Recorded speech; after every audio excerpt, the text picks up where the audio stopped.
시편 51편에서 54편까지 말씀입니다. 시편 51편은 아주 유명한 시지요.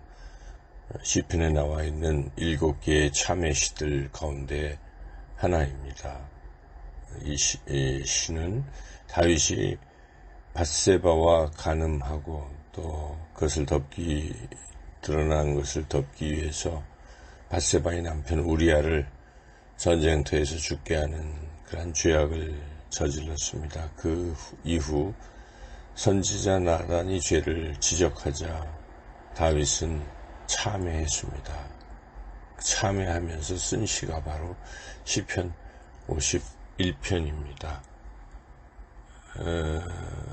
이 시에서 다윗은 죄를 고백하고 죄를 용서해달라고 기도하고 그리고 자신과 또 이스라엘 공동체가 새롭게 회복되게 해달라고 그렇게 기도합니다. 그리고 또 서원도 합니다. 하나님 용서해 주시면, 회복시켜 주시면 범죄자들에게 말씀 가르치셔서 하나님께로 돌아오게 하겠고, 자신은 하나님을 찬양하고 전파하고 또 이스라엘 공동체와 함께 하나님께서 기뻐하시는 제사, 즉 통회하고 상한 마음으로 회개하는 그런 제사를 드리겠다고 하나님 앞에 서원하면서 다시 한번 이스라엘의 회복을 간구합니다. 우리가 때로는 살면서 하나님 앞에 범죄할 때도 있을 것입니다. 그럴 때 죄의 무감각해서 그 죄를 하나님 앞에 고백하지 않거나 또는 자신의 죄를 다른 사람의 죄로 전가하는 그런 잘못을 범해서는 안 될 것입니다. 죄를 지었을 때는 다윗처럼 통회하고 상한 마음을 품어야 합니다. 그 마음으로 하나님 앞에 나아가 정직하게 철저하게 죄를 고백하고 하나님의 용서를 구해야 할 것입니다. 더 나아가 성령 충만해서 이제는 정직한 영으로 새롭게 되어서 더욱 하나님을 찬양하고 하나님을 전파하고 하나님을 예배하는 그러한 삶을 살아가야 할 것입니다. 이제 52편은 표제를 보면 다윗이 도액 때문에 놋땅에 피신 해서 사울에게 밀고를 당하게 되는 그런 상황을 염두에 둔 시입니다. 도액은 다윗을 밀고 했죠, 사울에게. 그때 이제 다윗을 피신시켜 주었던 먹을 것까지 주었던 놋땅의 제사장 그 아히멜렉과 또 같이 있었던 84명의 제사장들이 사울에 의해서 비참한 죽임을 당하게 됩니다. 사울도 나쁘고 또 도액도 나쁜 것이죠. 이러한 악인들에 대해서 다윗은 그저 절망한 것이 아니라 하나님 앞에 그 악인들의 죄를 고발하기 시작합니다. 기도를 통해서 고발하는 것이죠. 그리고 그런 악인들은 하나님께서 뿌리채 뽑아버릴 것이다. 그렇게 선포하고 나아갑니다.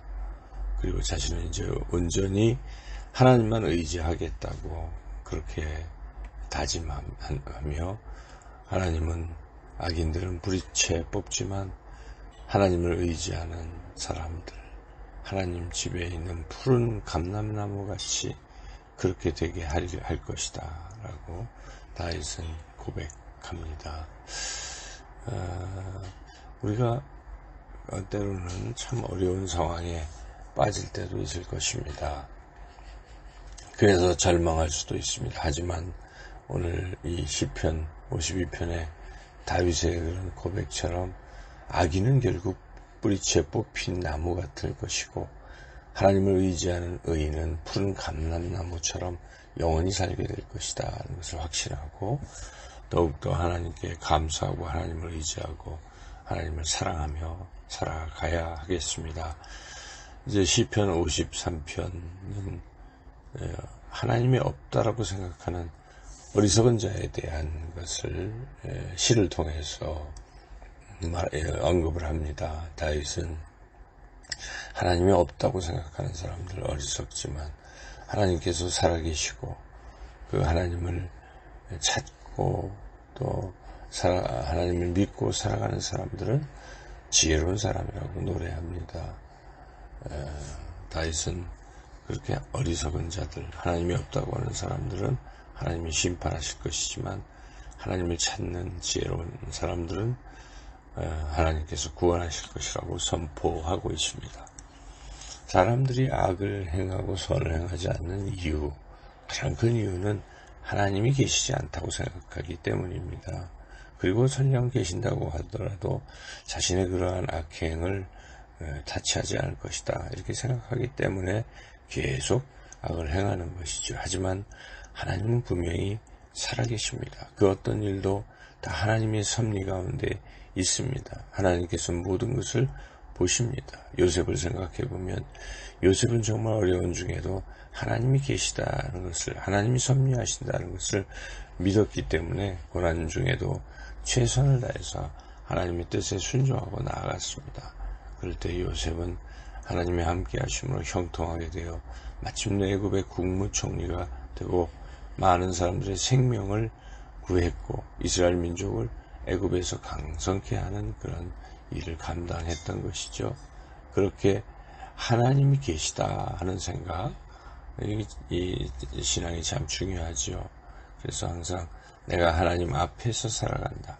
콜압은 데오의 그런 삶을 살아가는 사람들은 하나님의 사람이고 하나님의 보호하심을 받게 될 것입니다.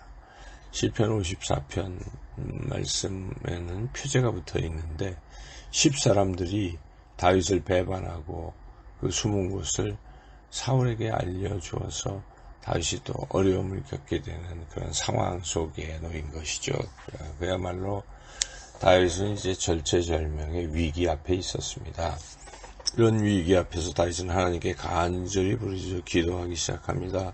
악한 자들을 고발합니다. 하나님께서 악한 자의 손에서 건져주실 것이라고 믿음의 고백을 합니다. 그리고 그 원수를 갚아달라고 기도하고 이제는 감사 제사를 드리겠다고 서원하고 하면서 마지막으로 하나님의 구원하심을 확신합니다. 결국 그러한 다윗의 기도와 확신을 하나님이 들으시고 하나님이 블레셋 군대를 물리쳐 블레셋 군대를 보내셔서 사울을 물리쳐 주십니다. 사울이 블레셋 군대의 공격을 막으려고 떠났기 때문에 다윗이 살아난 것이죠. 우리 삶에도 절체절명의 위기가 놓일 때도 있을 것입니다. 그럴 때 해결은 한 가지죠. 하나님을 의지하고 하나님께 기도하는 것입니다. 하나님은 그 어떤 상황에서도 기도하면 반드시 해결책을 주시는 분이십니다. 우리가 그러한 하나님을 의지하고 또 하나님의 도우심을 받으며 또 풍성한 삶을 살아가시기를 주님의 이름으로 축원합니다.